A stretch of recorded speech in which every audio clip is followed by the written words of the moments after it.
it's a very clever bit of machinery, a bit of Italian machinery, very simple, and it's the sort of machinery that's used universally for planting brassica plants, usually from a module. You can set it to any spacing you want, from 7 inches to 30 inches. And we're planting these sprouts at 28 inches, whereas the calabrese we were planting at 14 inches apart. But it's such a simple machine, it never breaks down. It's just, if you look at how those little clamps grab the plant and then they just go around and release it, only because there's no mechanism to it. It's just the rubber is held in and then it's released. So there's it's so simple. One thing is we have this thing on the front ahead of the planter which actually pushes the lumps out the way. Machine plants them into lovely moist fine soil, and then we have this sort of slight furrow, like slight recession where the plant's planted, and then in about 2 or 3 weeks time we can come back with our weeding machine, and the plants have established themselves and growing away, and the little weeds are just coming up, and we've come along with the weeding machine and pushed the soil in against the plants, smothering over all the weeds, so that with that system we almost can weed it without any sort of manual weeding at all. We do it all by machine, mechanically.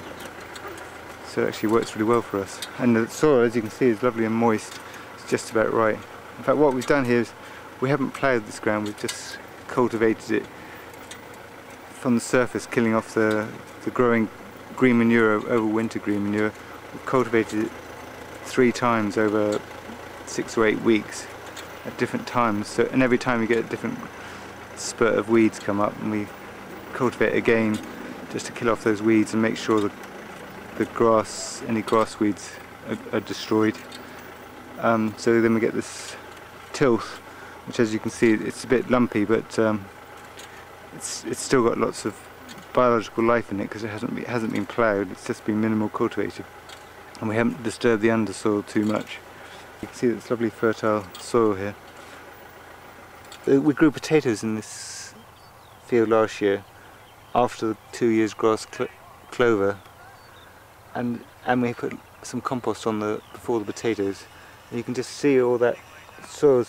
If you look at that really closely, it's really crumbly and well textured, so there's all that soil life going on in there, lots of worms, lots of biological activity creating those small colloidal granules of soil, and that's a really fertile soil, really healthy soil.